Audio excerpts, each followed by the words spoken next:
اللہ تبارک و تعالیٰ قرآن عظیم میں یوں فرماتا ہے، ظلم کرنے والے عنقریب یہ جان لیں گے کہ وہ کس کھائی میں گرنے والے۔ کبھی انسان کو مال کا نشہ، طاقت کا نشہ فرعون بنا دیتا ہے۔ میرے آقا کریم صلی اللہ تعالیٰ علیہ وسلم کی زندگی پاک، حضور پاک صلی اللہ تعالیٰ علیہ وسلم کے اپنے والدین کے ادب کی جو مثال ملتی ہے، حضور کے والدین تو بہت جلدی انتقال کر چکے، لیکن پھر بھی حدیث میں ملتا ہے اس وقت نہیں جب میرے آقا صلی اللہ علیہ وسلم کا بچپن تھا، اس وقت کی بات جب مدینہ طیبہ میں اسلامی حکومت اسٹیبلش ہو چکی ہے، قیصر و کسریٰ تھرا رہے ہیں، حضور کے نام سے کانپ رہے ہیں، جس جگہ صحابہ چلے جائیں فتح و کامرانی ان کے قدم چوم رہی ہو، اس وقت جب غلبہ تھا، غلغلہ تھا، نبی پاک صلی اللہ علیہ وسلم صحابہ کے ساتھ بیٹھے، ایک بوڑھی عورت آتی ہے، حضور کھڑے ہو جاتے ہیں اور کھڑے ہو گئے، صحابہ چونک گئے، میرے آقا صلی اللہ علیہ وسلم نے اپنی چادر نکالی اور بچھایا اس بوڑھی خاتون کو بیٹھنے کے لیے۔ صحابہ نے پوچھا، یہ وہ سرور کشور رسالت ہے، سید الانبیاء ہے، جس کے قدموں کو ماتھا لگا کر جبرائیل بوسہ دیتے ہو، وہ کسی بوڑھی کے لیے کھڑا ہو جائے؟ تو حضور پاک صلی اللہ علیہ وسلم سے صحابہ نے پوچھا کہ اس خاتون کا ادب کیوں؟ میرے آقا نے فرمایا، یہ 2 سال مجھے دودھ پلانے والی حلیمہ سعدیہ ہے۔ نبی پاک صلی اللہ تعالیٰ علیہ وسلم نے اس وقت ادب کر کے دکھایا ہے جب پاور تھا، غلبہ تھا، صحابہ کی جماعت تھی، اور ایک بوڑھی خاتون آئی، اور وہ بھی جنم دینے والی عورت نہیں ہے، دودھ پلانے والی دایا ہے۔ میرے عزیزو، 1-2 مثال نہیں، ہر مثال میں آپ کے سامنے رکھوں۔ حضور پاک صلی اللہ تعالیٰ علیہ وسلم ایک بار ایک درخت کے نیچے آرام فرما رہے ہیں، صحابہ بھی تھے، کسی غزوے سے واپس لوٹ رہے تھے، اس وقت اچانک ایک دشمن آ گیا، وہ گھات لگائے بیٹھا ہوگا، صحابہ نیند میں تھے، حضور پاک صلی اللہ علیہ وسلم کی تلوار بازو رکھی ہوئی تھی، اچانک ایک شخص آیا اور حضور کی وہ تلوار اٹھا لی۔ حضور نبی پاک صلی اللہ تعالیٰ علیہ وسلم بیدار ہوئے اور دیکھا تو وہ تلوار سونتے کھڑا ہے بالکل حضور کے سامنے، حضور پاک صلی اللہ علیہ وسلم کے پاس۔ تو حضور اکرم صلی اللہ تعالیٰ علیہ وسلم اس کو دیکھ رہے کہ اب یہ تلوار چلانے والا ہے، اور اس شخص نے تلوار چلانے سے پہلے حضور سے پوچھا، بتا محمد، تم کو مجھ سے کون بچا سکے گا؟ حضور پاک صلی اللہ علیہ وسلم نے ایک بلند آواز سے صرف اتنا کہا، اللہ۔ حضور پاک کی زبان سے یہ جملہ نکلا تھا کہ اس کے ہاتھ سے تلوار گر گئی اور کپ کپی اس کو طاری ہو گئی، جیسی تلوار گری حضور نے اٹھا لیا۔ اب آپ دیکھیں، جب کایا پلٹ جائے، پانسا پلٹ جائے، پاور دوسرے کے پاس آ جائے، اور اس وقت جو ہم کو ستایا ہوا آدمی ہمارے ہاتھ کے نیچے آ جائے، تو پھر انسان کی فطرت کیا ہوتی ہے؟ رگڑ دو اس کو، مسل دو اس کو، پرانا بدلہ لے لو۔ جب اس کے پاس پاور تھا تو مجھے پریشان کیا اس نے، طاقت کا استعمال کیا اس نے۔ حضور پاک کے پاس تلوار ہاتھ میں آئی، اب وہ کانپنے لگا۔ حضور نے پوچھا، بتا اب تجھ کو مجھ سے کون بچائے جائے؟ وہ تو کافر تھا، وہ کافر تھا۔ حضور نے تو فرمایا تھا اللہ۔ اس نے کہا، میں نے سنا ہے کہ تم کریم ابن کریم ابن کریم ہو۔ حضور پاک صلی اللہ علیہ وسلم نے فرمایا، جاؤ تمہیں آزاد کر دیا۔ تو وہ آزاد ہو کر کے گیا تھوڑی نا، بلکہ کہا کہ لا الہ الا اللہ محمد رسول اللہ، اور اپنی قوم میں آ کر کے بتایا، میں نے ایک ایسے رحم دل انسان کو دیکھا ہے، جب اس کے ہاتھ میں پاور آ گیا تو اس نے تلوار چلانے کی بجائے مجھے مسکرا کر کے آزاد کیا ہے۔ میرے عزیزو، یہ آسان بات نہیں، انسانی فطرت تو ایسی ہے کہ پاور کا استعمال ہر آدمی اکثر غلط کاموں میں استعمال کرتا ہے۔ وہ صرف رسول اللہ کی ذات ہے، وہ یقیناً ہمارے لیے قائد کل ہیں، ہمارے لیے نمونہ عمل ہے۔ لا کر کے دکھاؤ دنیا بھر کی طاقتیں، جن کے پاس پاور آتا ہے اس کے بعد وہ کس طرح کا رولنگ کرتی ہے۔ میں اسلام کو چھوڑ کر کے آپ کے سامنے رکھوں اگر بات، ہاں کبھی کبھار یہ درندے ہمیں ایسے بادشاہوں کی مثال لا کر کے بتاتے ہیں جن کا اسلام سے کوئی زیادہ تعلق نہیں رہا، وہ تو عیاش بادشاہ تھے، نام مسلمان ہونے سے کوئی مسلمان تھوڑی نہ ہو جاتا ہے۔ ویسے تو ترکی کے انقلاب کے بعد مصطفیٰ کمال بادشاہ نام سے جو ریولوشن آیا تھا، سلطنت عثمانیہ ختم ہونے کے بعد ترکی میں جو بادشاہ بنایا گیا انگریزوں کی طرف سے، اس کا نام کیا تھا؟ مصطفیٰ کمال بادشاہ۔ اس نے تقریباً 10-11 سال حکومت کیا، پورے اسلام کو ختم کرنے کے لیے ایڑی چوٹی کا زور لگا۔ قرآن پہ پابندی، اذان پہ پابندی، حجاب پہ پابندی، عربی زبان پہ پابندی، 11 سال کی حکومت میں۔ نام کیا تھا؟ مصطفیٰ کمال۔ نام ہو جانے سے کوئی مسلمان نہیں ہوتا۔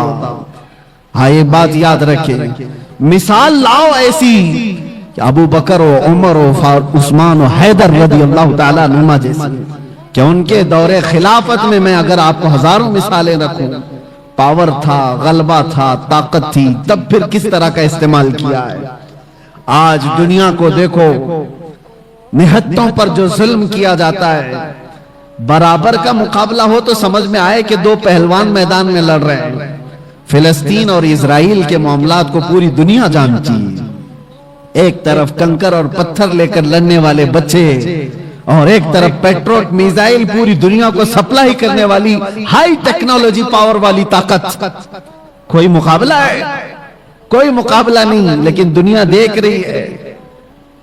اور حقیقت میں بتاؤں، حق و باطل کے معاملات جب بھی ٹکرائے نا، برابری کبھی ہوئی نہیں، برابری ہوئی نہیں۔ ایک طرف 82 لوگ ہیں اور ایک طرف 22,000 کا لشکر، کربلا کے میدان۔ 82 کا ڈبل کر دو، ٹرپل کر دو، 4 گنا کر دو، سمجھ میں آئے کہ یہ لوگ ڈبل تھے، یہ ٹرپل تھے؟ نہیں، ارے کتنے گنا زیادہ۔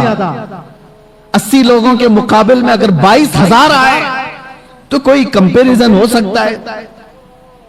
کوئی مقابلہ ہے ان کا؟ لیکن حق و باطل کی لڑائی ہمیشہ ایسی رہی۔ اور دوسری ایک مثال آپ کو بتاؤں، صلاح الدین ایوبی کی۔ ایک ایسی جنگ لڑا اس مرد مجاہد نے کہ ساری صلیبی طاقتیں جمع ہو گئی تھی اور 4 لاکھ کی فوج جمع ہو گئی۔ 4 لاکھ کی فوج صلیبیوں کے پاس، اگر 4 لاکھ انسان کھڑے کر دیا جائے نا تو سروں کا سمندر نظر آئے گا، سروں کا سمندر ہوگا۔ اور اس وقت صلاح الدین ایوبی کے سامنے ایسا چیلنج تھا، بکھری ٹوٹی ہوئی سب فوج ملانے کے بعد صلاح الدین کے پاس صرف 12,000 کا لشکر تھا۔ 12,000 کا مقابلہ 24,000 سے ہو تو سمجھ میں آئے، 48,000 سے ہو تو سمجھ میں آئے، لیکن 12,000 کا مقابلہ 4 لاکھ سے ہونے والا ہے۔ ایگریمنٹ سائن کر لو، صلح کر کے ختم کر کے چلے جاؤ۔ صلاح الدین نے اپنے فوجیوں سے پوچھا، کیا ارادہ ہے تمہارا؟ صلیبی طاقتیں سب جمع ہیں اور ہماری تعداد کم ہے۔ کیسے جوان اس لشکر میں شامل تھے۔ اپنے سپہ سالار سے کہتے ہیں، صلاح الدین، اگر رسول اللہ صلی اللہ علیہ وسلم کے صحابہ تعداد دیکھ کر میدان میں اترتے تھے تو ہم بھی دیکھ کر اتریں گے، اور اگر وہ اللہ اس کے رسول کے بھروسے اترتے تھے تو ہم بھی ان کے نقش قدم پر اللہ اور رسول کے بھروسے اتریں۔ ہم نے تعداد نہیں دیکھی، تعداد نہیں دیکھی، اللہ کی مدد آئی۔ اور تاریخ لکھنے والے انگریز لوگ ہیں، عیسائی لوگ ہیں، کتابیں آج بھی مارکیٹ میں مل جائیں گی آپ کو۔ یہ 4 لاکھ کا مقابلہ جو 12,000 سے ہوا تھا، تاریخ کی ایک ایسی جنگ ہے۔ انگریز مورخ لکھتے ہیں کہ صلاح الدین کو اور ان کی فوجوں کو قیامت تک فراموش نہیں کر سکتے صلیبی لوگ، اس لیے کہ اس جنگ میں اس نے چھیترے اڑا دیے تھے اور ٹکڑے ٹکڑے کر دیے تھے، سب کو بکھیر دیا تھا۔ لوگ اپنی جانیں بچا کر نکل گئے، مفاہمت پر آ گئے۔ ایگریمنٹ صلاح الدین نے نہیں، سامنے والوں نے سائن کیا۔ میرے عزیزوں، میں آپ کو یہ باتیں اس لیے عرض کر رہا ہوں کہ پاور اور طاقت کا نشہ جب کسی کو آتا ہے سر چڑھ کر کے بولتا ہے۔ اور ایک بات، فرعون کی عمر زیادہ نہیں لمبی کی جاتی، ظلم کی تاریخ زیادہ لمبی نہیں ہوتی، اور ان کا انجام بھیانک ہوتا ہے۔ اس لیے کہ مظلومین کی آہ جب نکلتی ہے تو اللہ کریم، اللہ رب العزت کو قہار و جبار خدا جلال میں آئے گا اور پکڑ کرتا ہے تو ایسے کہ قرآن میں اللہ تعالیٰ فرماتا فلما نسوا ما ذکروا به فتحنا علیہم ابواب کل شیء حتی اذا فرحوا بما اوتوا، جب یہ لوگ بھول جائیں اللہ کو تو اللہ فرماتا ہے میں ان کو خوشیوں کے سارے دروازے کھول دیتا ہوں، خوب خوش ہو جاؤ. یعنی اللہ کو بھولنے کے بعد ظالموں کے لیے دروازے کھول دیے جاتے ہیں، خوب خوشیاں مناؤ، سب تمہارا ہے، سب تمہارا ہے، طاقت بھی تمہاری، سیاست بھی تمہاری، تخت بھی تمہارا، سارا ڈپارٹمنٹ تمہارا، ناچو جتنا ناچنا ہے.